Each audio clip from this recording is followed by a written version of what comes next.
This video is about relative clauses. So, what is a relative clause?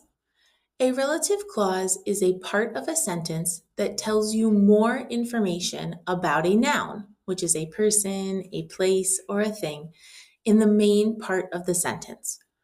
Relative clauses allow us to expand our sentences with more information about what we are talking about. So, how do we use relative clauses? Let's use this slide to break down the parts of a complex sentence with a relative clause. First, we begin with a main sentence. This is the basic idea that you want to communicate. In this example, we have I have a brother. That is our simple sentence. Then we are going to add a connecting word. This is the word that starts explaining the extra detail or extra information that you want to share. So our simple sentence was I have a brother.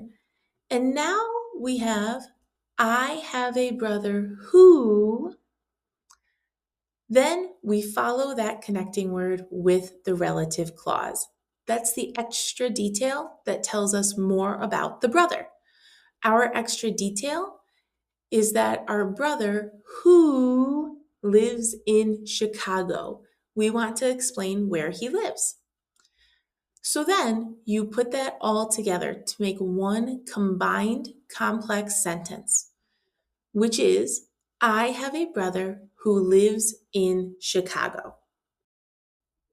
When you are learning a new language, you usually start with simple sentences first. This helps you be clear about the ideas that you want someone else to understand, especially in conversation. So, how can we connect our simple sentences with relative clauses? Let's take a look at this slide. The first example gives us two simple sentences. My cousin is a chef. She lives in Italy. We can combine those two simple sentences with a connecting word to make one complex sentence with a relative clause.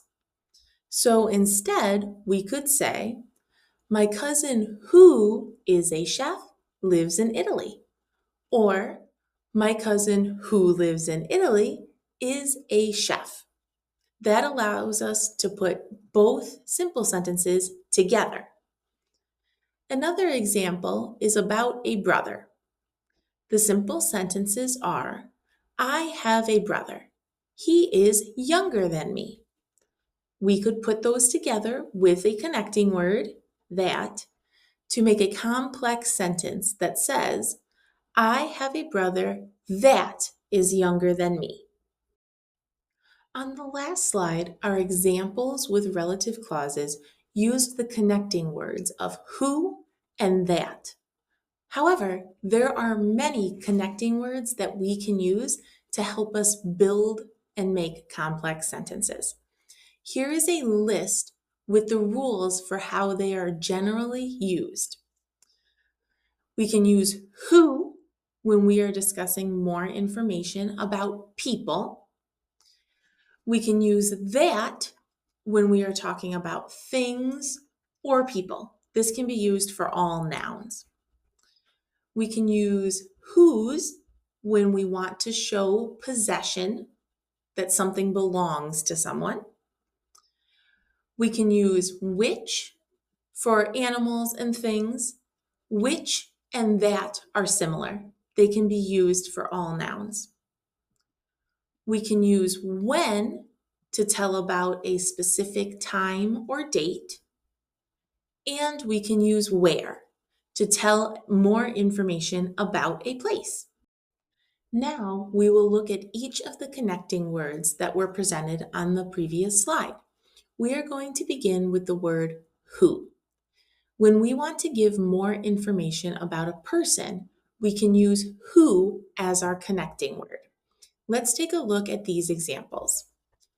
The woman who lives next door is a doctor. The student who answered the question got a high score. We met an artist who paints beautiful landscapes.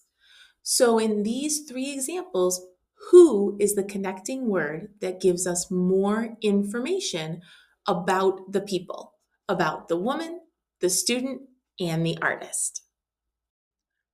Another connecting word that we can use is that. This can be used for all nouns, including people, but mostly other nouns. Let's look at the examples here. I bought a phone that has a very good camera. So we learned more information about the phone by learning that it has a very good camera. That is the relative clause and the extra information. She likes the song that is popular on the radio right now. The mechanic that fixed my car was very helpful. Now, in that last example, a mechanic is a person. It's someone who fixes cars. And this is a nice example of showing us that can be used with people as well. Whose is a connecting word that shows possession. It shows that something belongs to someone or something. Let's look at these examples. The man whose wallet was stolen called the police. I spoke to the manager whose office is on the second floor. The dog whose leg was hurt is getting better now. So it helps us to recognize who the sentence is about with extra information about what belongs to them. Which is a connecting word that is very similar to the connecting word that. These connecting words both work for all nouns. Okay. So let's look at these examples. I wore the jacket which is hanging in the closet. The book which I read last week was very interesting. The cat, which is very lazy, sleeps all day.